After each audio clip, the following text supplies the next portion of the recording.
and like you do like and then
for Act 2.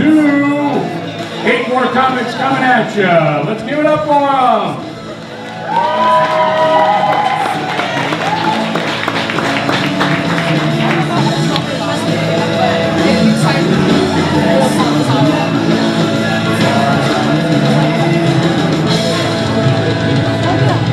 I don't think they heard the cue. Let's give it up for them.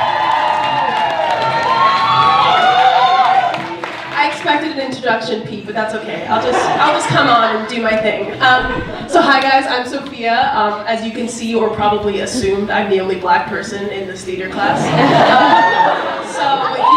So if you don't laugh at my jokes, you're racist. I'm just kidding. No, but really, it's always weird being like the only black kid in a group of white people, especially when it comes to things like my hair. Like you can see that this is clearly fake, right? Like this is not my real hair. We can all establish that. Yeah, people don't really get that. I have an afro, like I had an afro, and people know me with my afro. It's like curly, normal, standard hair for black people, you know? And then I got braids, and people will still ask things like, "Is that your real hair?" And I'm like, "Yes, Karen, I grew it overnight in a different color." Like, no, it's not my real hair. These are box braids. You can look them up on Google, Karen. It's a search engine. I don't know if you heard of it. Yeah, oh, and then when their hand is already in my hair, they will ask the white person question of the day, which is, "Can I touch it?" No! No, you cannot touch it. I paid for it. It is mine. Can anyone guess how much this costs? Just like, any guesses at all? $12. 20, no, it's $180. So that's a lot of money for my hair. It was a lot of money for me, I mean my mom, to spend, hi mom, to spend on my hair. And that just might be like throwaway money for you caramel people, but like for us, that's like a significant amount of money to be spending on, you know, beauty. Yeah, so I don't mean to make fun of like rich caramel people and their caramel kids and their Jeep Wranglers and mansions and maids' quarters. I don't know what rich people have, okay? No, you can always tell how privileged a caramel kid is by how they react to school lunches, because at Carmel, compared to other schools, we offer like fine dining. Like I used to live in Atlanta, and you could bounce a hot dog off of the floor to the ceiling, and kids still ate it because it was food. Here at Carmel, we offer sushi, and you'll still hear Carmel kids go, but it's Kroger brand. So this is like what a Carmel High School menu consists of. sushi, calzones, a taco bar, pasta with different sauces, chicken sandwiches. Like, I could go on forever. Do you know what they offered at my school in Atlanta? Pizza, sandwiches with 1 slice of cheese, a live bird, a crackhead, and used car parts. So, you know. And I'm just making like general statements about rich caramel people. You know, I'm not trying to offend anyone, but like, if you do want to touch my hair after the show, I am taking $100 for it. But it's okay, you're caramel people, you can afford it. So, thank you, that's all I have. So, coming after me is the girl who would trade her group of friends and family to be Insta-famous. Morgan Goodrich.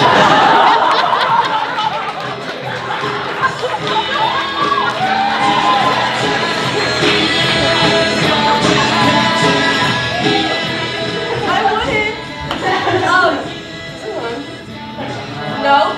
Can I help? Got it! Okay. Hi guys. I promise I wouldn't trade my friends and family, it's okay. Okay, so I live an interesting life. I mean, as interesting as a life can get being a white girl growing up in middle class America. But I do believe it's interesting. I mean, I live in a normal household. I guess the only real struggle I've had growing up is with my younger brother. Not because he's like terribly annoying or has a bad personality. He does, but that's not what I mean. My brother actually has autism. Well, kind of. He kind of has autism. He kind of has autism in the way that every white girl says that they're kind of Native American. He is. He's doctor diagnosed autistic.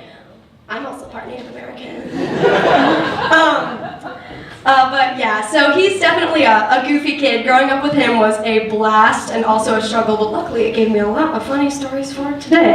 So, I remember one time when I was little, my mom told my brother to unload the dishwasher, and he goes, "Mom, I'm not your bitch." He just didn't have a filter, he just said what he wanted. My brother was also not aware of anything at all, ever. He would get lost just about anywhere. We would be in an elevator as a family, and we would walk out, and he just wouldn't. And we would be looking for him in an elevator for like 10 minutes. He'd just be going up and down and up and down. He just like had headphones in, didn't care. I remember one time we were in Disney World. We were actually doing a walk for awareness for children with autism. And my family forgot to be aware of our child with autism, and we lost him for a very long time.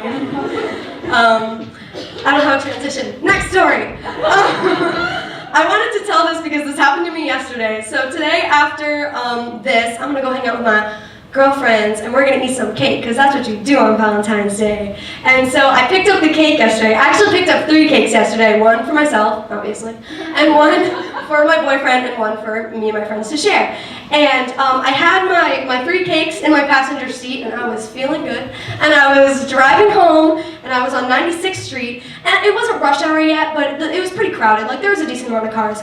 And the guy in front of me, I guess, just didn't like how close I was to his car, and so he decided to brake tap me, but not like really brake tap, like he slammed on his brakes, so naturally that's what I had to do, and my cakes flew from my passenger seat onto my floor, and I love bundt cakes from Nothing Bundt Cakes. If you've never gotten them, you need to get them. They're actual heaven. And so I was infuriated because now my cakes are on the floor of my car. So I was like, I need revenge now. So at this point, we've turned onto Gray Road. So off 96th Street, I don't know if many of you know, I'm sure you all drive for the most part. It's like 2 lanes for a quick second, and then the rest of Gray Road is like 1 lane, right? So I merge into the other lane of the car, and then just before it turns into 1 lane again, I get in front of this guy, and I proceed to go 11 miles per hour,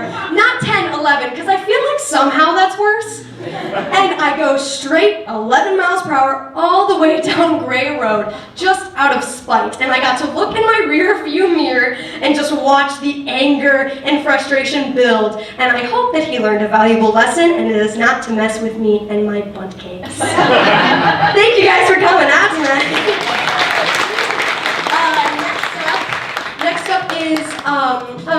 adorable friend of mine. She's the third shortest person I've probably ever met. First being Natalie Hammond, second being John Wenning, and now Jennifer Rozio.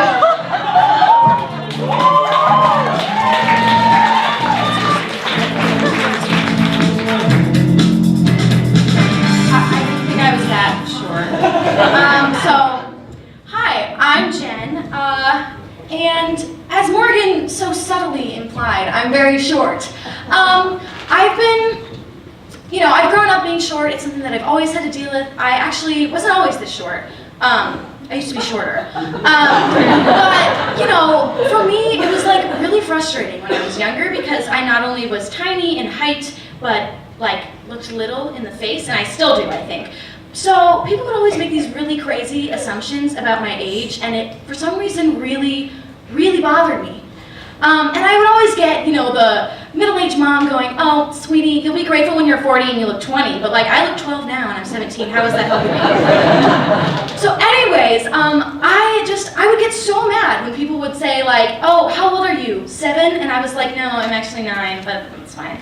I remember vividly one time I was at a hair salon with my mom when I was 8 3/4, and I remember the hairstylist at one point turned to my mom and said, "Oh, how old is your daughter? 5, 6? And my mom was like, "Oh no, she's 8. And inside I was like, but I didn't say anything because I was 8 and I didn't think that I was allowed to talk to adults, So my mom goes, "Oh yeah, she's 8. And I was like, "Mom, I'm 8 3/4. Okay, I need all the marks I can get."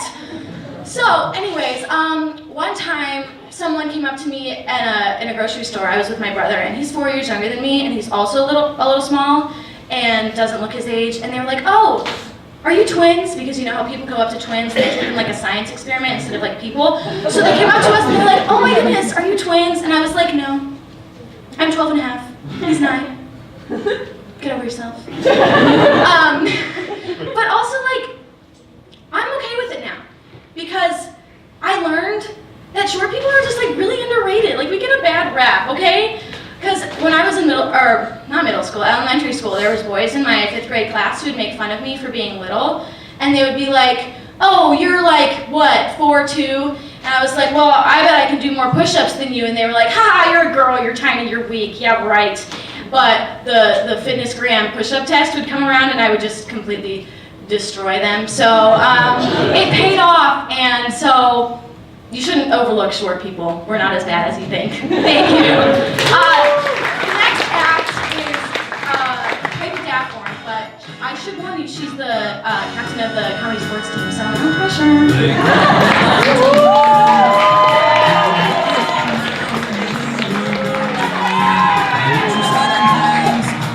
Hey guys, thanks for that, Katie.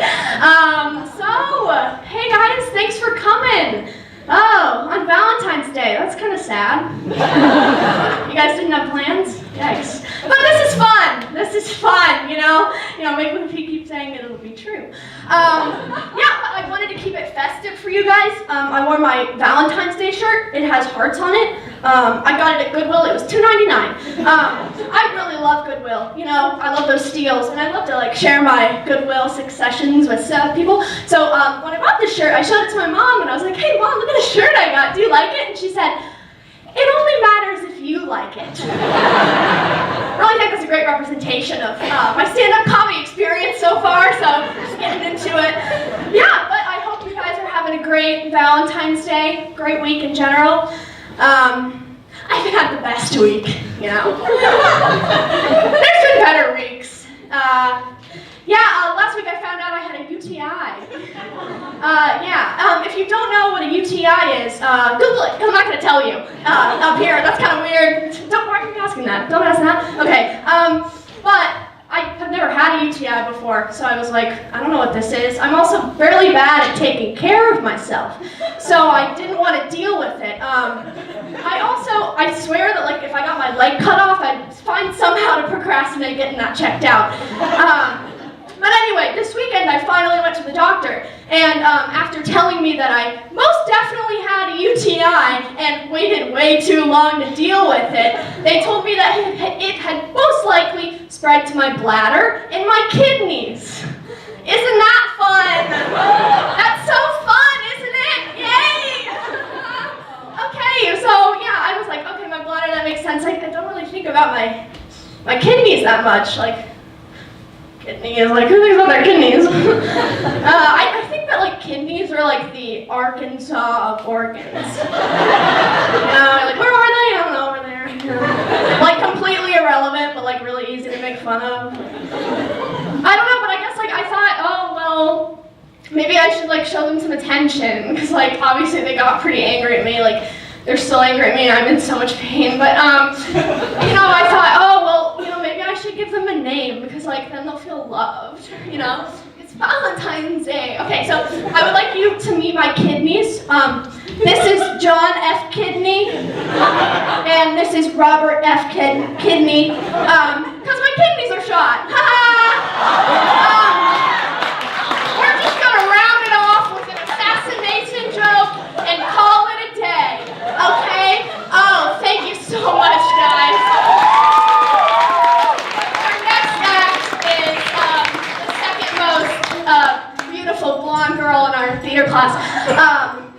Considering her attendance record this year, I'm surprised she showed up. Everyone, God's gift to Sweden, Maya Ramberfors. Honestly, kind of surprised I'm here too.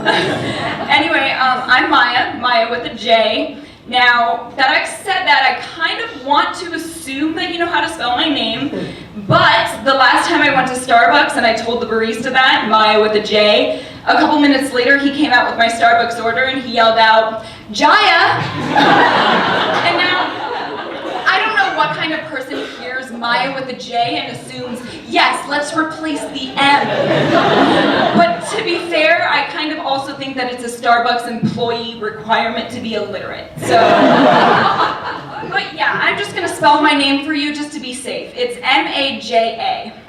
And now if you think about it, that's not really a hard name to pronounce. Like, there are people who have actual hard names to pronounce. Like names with 11 syllables and a couple uppercase letters and numbers and some hieroglyphics just for fun. My name is not hard to pronounce, it's just sneaky. And it sneaks up on a lot of people, like teachers, especially teachers. I think the funniest pronunciation I've ever gotten was in my English class last year, when my teacher was taking roll call and she sees my name next on the roster, and she looks up and she goes, why do your parents hate you?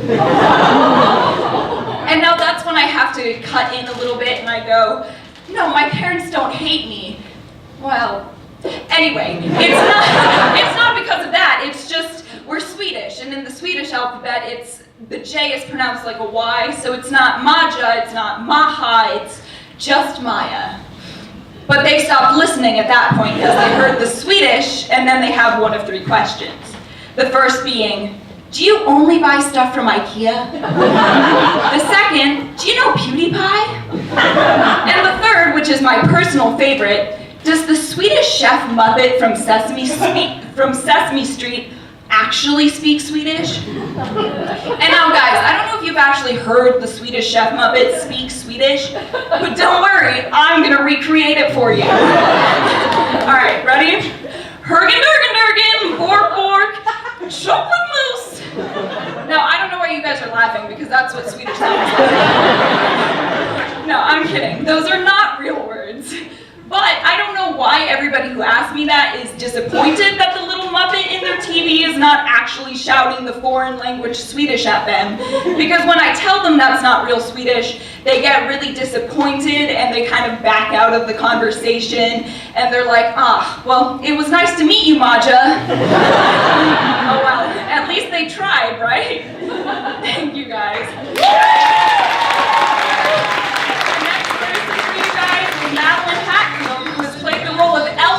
More times than years I have been alive.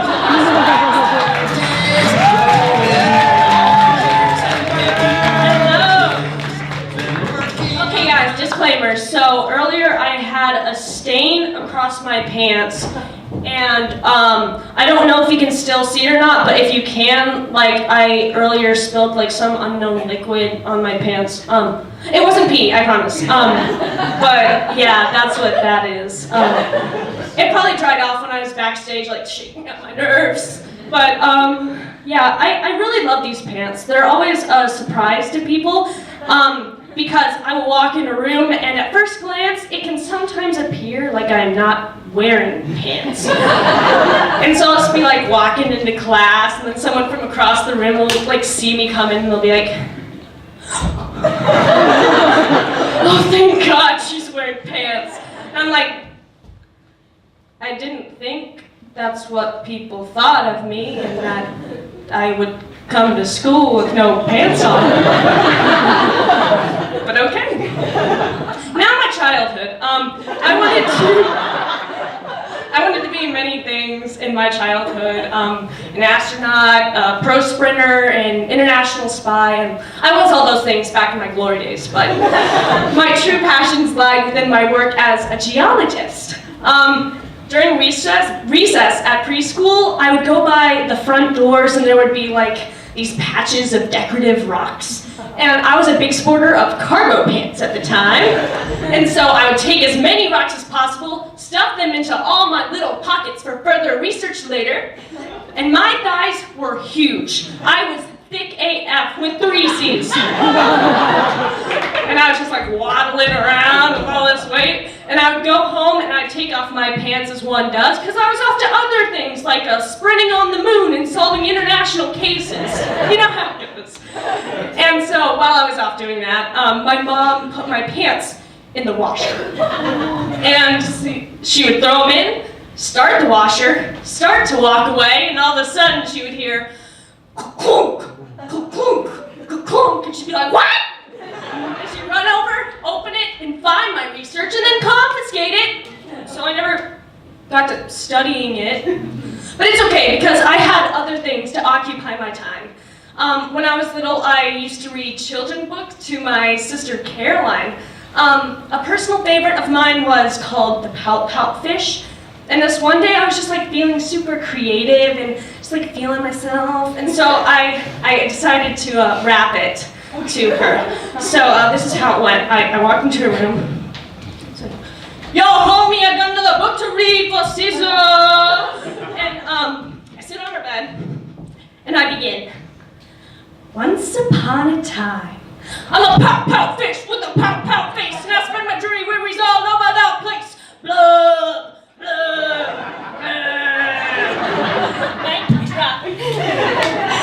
Yeah, there was a very slim chance of me catching that. I do theater. I love my sister.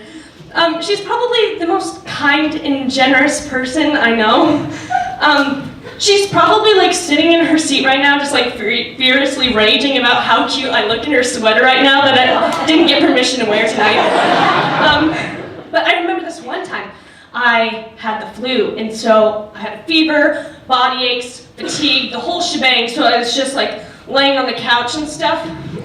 And my sister walks in with her Vera Bradley everything in her hydro flask that reads #blessed, and I'm like, Caroline, you have never known Jesus. But anyways, she walks in, sees me on the couch, and she's like, Auntie, what's wrong? And I'm like, I'm dying. And she's like, okay, love that for you, but like today I forgot to eat lunch, so I'm feeling a little like queasy, so I totally get what you're going through right now. And I was like, wow, if this girl can get up, go to school, and still be a functioning human being, then I should be able to too. We're obviously going through the same amount of pain right now, and so I just need to get up off my lazy butt and live my life. Thank you, Karen, for being an inspiration to me every day. You make me #blessed. Okay, that's all. Okay.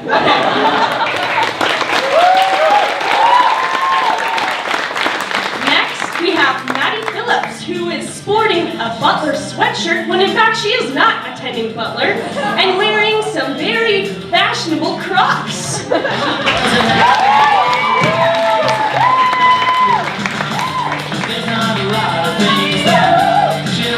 Hey guys. Well, I'm really underdressed. I don't know where I'm gonna put this. Give me a sec. Figure out life for. Gonna move this too. Sorry. I'm really underdressed. No one really gave me a dress. dress code, and if there was one, Pete, I really wasn't listening, so I'm sorry about that. So I just wanted to say, and like no offense, but not to you guys, but to everybody else, is that I don't know what that means, but I just want to say that I'm genuinely surprised how well this night is going. So I honestly, no, I mean for real, and no offense, guys. I don't know where you're sitting. I can't see anything. These lights are really bright. Yeah, cool. I don't know. I just want to say, like, I think everybody here deserves a big fat round of applause. Am I right? Let's stand up. On your feet. No, standing ovation. I will not settle. Come on. Let's go. Get up. Get up. Yeah, that's fine. Love to see right here. Good job, guys. I don't make things awkward, but Pete, I can't see you, so if you're listening, just like, I don't know. I just want you to take note that when you are giving everybody else, like Allie said, a big 95, that I did in fact have everybody on their feet cheering and clapping for me, and I deserve at least a 96. I really need to graduate. So just putting that out there. Anyways, so that wasn't part of my bit. I'm gonna get started now, so you can go ahead and start the timer there. But so my name is Maddie, and if we don't know each other, it was like nice to meet you. But if we do, I'm really sorry, and you know what that means. So, but something you should know about me, since I guess we're getting to know each other, is that I'm moving to California. I'm going to school out there, and I leave in. Thank you. No, I'm going to college out there, and I leave in 3.5 months. So I'm really excited. But I'm going to be not with my family, obviously, because they live here. So I'll be across the country and stuff. So being with my family right now is like really important to me. So I've been spending a lot of time with them. And the other day I was spending some time with my dad. I guess it was a couple weeks ago, you know. We went to sushi and then we grabbed some coffee. And for those of you who think that's a really disgusting combination, because I can see some of your faces, but like, try it. It's actually like kind of good. Sounds like it isn't, but it actually is. So do that. But we were sitting at Starbucks and, you know, talking about the future. My dad starts to get a little sappy, you know, because he's like, oh, you're my oldest. I love you the most. Like, I know that. I'm going to miss you so much. He's like, I'm going to miss you more. So, sorry, Kayla. That's my sister. She's the middle child. She's sitting in the audience. I heard her say "ope."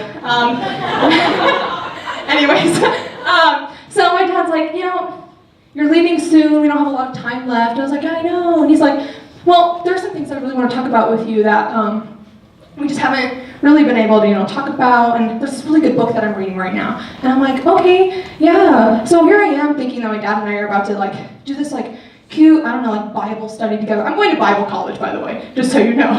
Just like, yeah, there you go. Some context. But my dad and I was like, oh yeah, we're gonna do this cute Bible study together, probably, you know, like a really good bonding experience for us. And I was really excited, and within those split 3 seconds before I found out that, well, today I am 6 chapters and 3 family discussions into my favorite book, Love, Sex, and Dating by Andy Stanley. So, thank you. Okay, actually, in all seriousness, it really is a good book. So for those of you who wasn't listening or like needs to hear that title again, it's Love, Sex, and Dating by Andy Stanley. Write it down. It's actually really good. I will say though that my least favorite part of this book, just so that you know, for those of you who care to read it, are the really awkward family discussions that come along with the family group book club that we have going on right now. So my family is age 8, my stepbrother, to my dad, who's like, I don't know, like 43, I think, I don't know. I stopped counting, you know, like, why? I know it's not my birthday, I don't care. It's just really awkward because my brother is like 8 years old and we're like talking about love, sex, and dating. So he's like, what is that? We're like, oh, I don't know. So anyway, speaking of my brother, the other day I was at his basketball game and he's in 2nd grade. And you know how those go. They're actually really eventful, if you really think about it. Hear me out. My favorite is the weird kid that's just like running up and down the court for no reason, just for attention. Sometimes he runs by, he's like, yeah! You're like, you didn't do anything. But, you know, then there's that kid that like gets hurt for attention because his mom doesn't love him or something like that. But it came out of nowhere. I didn't prepare that one. Sorry, I don't know. No, but so we're sitting there watching the game, talking about like popcorn or like I said, that weird kid, and my dad's like, hey, you know, I was out to coffee with one of my pastor friends, and his son was like serving us coffee, and I'm like, okay, cool, Dad. I'm like, you know, I'm really glad you have friends, you know? And he's like, no, Maddie, listen to me. This boy, he's 18. The son, not the pastor friend. He's 18. He graduated a semester early, and you know, you probably would think he's cute. So then I'm sitting there, I'm like, oh my God, my dad's trying to set me up right now. That's so nice. Like, thanks, Dad. So here I am at this basketball game. I'm like searching this kid's Instagram. He has one post, by the way, which is really annoying. When you're trying to like find someone and you're like, oh yeah, you're kind of cute, one post does not do it, especially when it's from 2015, okay? So then I start like looking at his Facebook and I'm like, okay, maybe, you know? So I give it a couple days, let it rest. I compose this DM. Hey, my name is Maddie, and our dads are friends. I'm single, and I would really like a significant other. But then I realized that was a little forward, so I called my dad, and I was like, hey, Dad, what do you want me to do about this guy? He's like, what do you mean? I'm like, the guy that you told me about at the basketball game, like, do you want me to reach out, or like, do you want to like talk to his dad, you know, maybe do like a blind date, you know? And he's like, Maddie, I don't want you to date anyone right now. It's like, what do you mean? And he's like, I was like, you told me about this guy, right? And he's like, no, you're going to go to college in like 3 months. I am not setting you up for me to deal with you crying in your room before you leave. You need to be spending time with me, not crying over some boy you just met. And I'm like, okay, Dad. Well, that kind of hurt. Because I honestly thought that I was going to have some sick Valentine's Day plans tonight. But here I am. Thanks, Pete. Yeah, that's all I got, thanks. So this act, the last act, so sad, is a good friend of mine. Last but not least though, his name is Eli, and I call him Eli the Wizard. So please give it up for Eli the Wizard.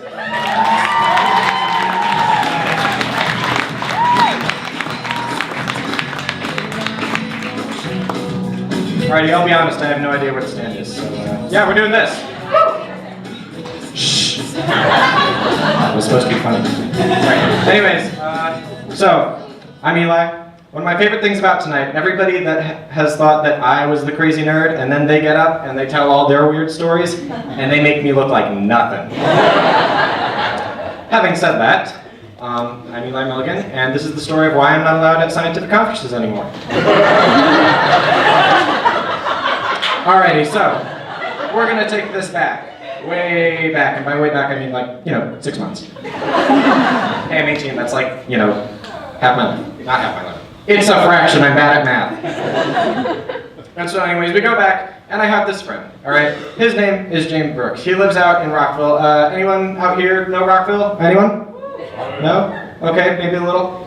I will tell you, Rockville's a wonderful place, alright? I nearly grew up there, and then I didn't, because we moved here. And so, living out in Rockville, they have this name for the place, like where Rockville is. They call it banjo country. And everybody laughs at that until they hear why they call it banjo country. And they call it banjo country because of what happens when you go up the wrong driveway. Alright, so if you happen to go up the wrong, you think it's a back road. Alright, honestly, driveways out there are incredibly long. You think like you've gotten lost in some dense forest and then suddenly there's a house out of nowhere. And shortly after you see that house, you see a sign. And the signs all say the same thing. They all read, due to the rising price of ammunition, trespassers will be given a warning banjo call instead of a warning shot. We thank you for your cooperation. What am I cooperating in? But anyways, not everybody out there is a Second Amendment defending hick. Instead, we have people like my buddy James. All right, my buddy James, he is incredibly smart. All right, we also look very similar. It's weird. Like, I just wonder, you know how people talk about like siblings? One gets the brains and one gets the brawn. I'm still waiting on what I got. It's been like what, 18 years? Jesus. All right. But anyways, my buddy James, he is so smart. He has skipped half of his high school career and a year of middle school, and I'm incredibly proud of him. And so. He's so smart, he goes to these conferences. Now you're starting to pick up on what's happening here. Alrighty, so he goes to these conferences and he doesn't enjoy driving. And he doesn't enjoy driving for the same reason that I didn't enjoy driving for a while. It's not because I don't trust myself, it's because I don't trust any of you. Also because of my driver's ed teacher. My driver's ed teacher, he made it seem like everybody was gonna die. And so I took that to heart. But anyways, I was James's driver, and I do this for like the entirety of the summer, because like I was just able to go out there. It was great. I had a license. I felt free until I had a bedtime. Then I didn't. But I go out there, and I've been driving him to these things for like from June all the way to like the beginning of August. So it's like the last week before school starts. And he's in the car, all right, and he's back there, and he's just like sitting, you know, and I'm sitting up there. He's like, I can't do it anymore! I'm like, Jesus, James, all right, chill. We're only halfway there. It hasn't been that long. He says, I can't do it anymore. It's the same thing at all of these conferences. And me being his driver, like, I've been to every single one of these. Front row seats, like you right there. Essentially right there. And like, I've heard it. It literally is the same thing. And they keep coming back. They're scientists. You'd think they were smarter than this. And I'm like, you know, honestly, yeah, it is the same thing. He's like, I just don't want to do this anymore. And I'm like, So you remember at the start, I told you we look alike. And so if we switched out our clothes and pull a little parent trap, which is exactly what we did in the parking lot, it was the weirdest experience of my life. And I've been to Comic-Con with 2 lightsabers. So that gives you an idea.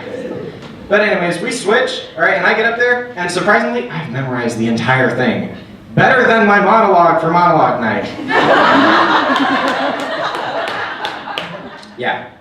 But I'm done, and I sit down, and I'm feeling like insanely cool, like Michael Jackson. And I sit down, and I'm like, all right, let's go. And then the lady gets up. She's walking up and I'm like, oh, cool. They give like a little bit about me. I mean, not me, John, right. And she says, we will now be taking questions from the audience. And I'm like, what? And I just look at John and he looks at me. And we both have that same look. It's the look that you get on your face when you get a text from your mother that says, we're on our way home and she told you to do the dishes. And they're lining every countertop in the kitchen. This is a regular occurrence for me. So we both know how it feels. And I get up there, and all that cool is gone. Just drained out of my body. And I'm looking down at John, and he's just like, which is the most confidence that you can give if you are a massive nerd, apparently. And so this guy comes up, and he's talking to me, and I have no idea what he says. Like, it's honestly like a foreign language. It's as if I walked into a Spanish classroom here, and I took German. So, and I just think, and I blank, and then I get a wonderful idea. I will tell you, I'm not stupid, I'm reckless. You may have noticed that from the beginning of the story. And I just look at him, and he looks at me, and I say, that question is so simple. Wow, German accent, great. That question is so simple, I would like my driver to answer it. And they haul me off the stage. And they send everybody home, and the lady comes up to me, and she's like, who are you? And I'm like, hi. And so John comes up, and he's laughing his ass off. Oh my goodness, I have never seen him happier in my life. Oh, wow. You can tell I'm having fun when my voice raises 3 octaves. And she's like, I should have you charged with impersonation. And James says, actually, you can't do that. Because he's not impersonating you, he's impersonating me. And she's just dumbfounded because she's like, it's like when you see an evil villain's scheme fall apart in a movie just from one thing a hero did, except my hero looks exactly like me and is my favorite person in the world. And she says, that was the stupidest thing I have ever seen anyone do. And John looks at me and he says, that wasn't stupid, that was reckless. That is it, folks. Have a good rest of your night.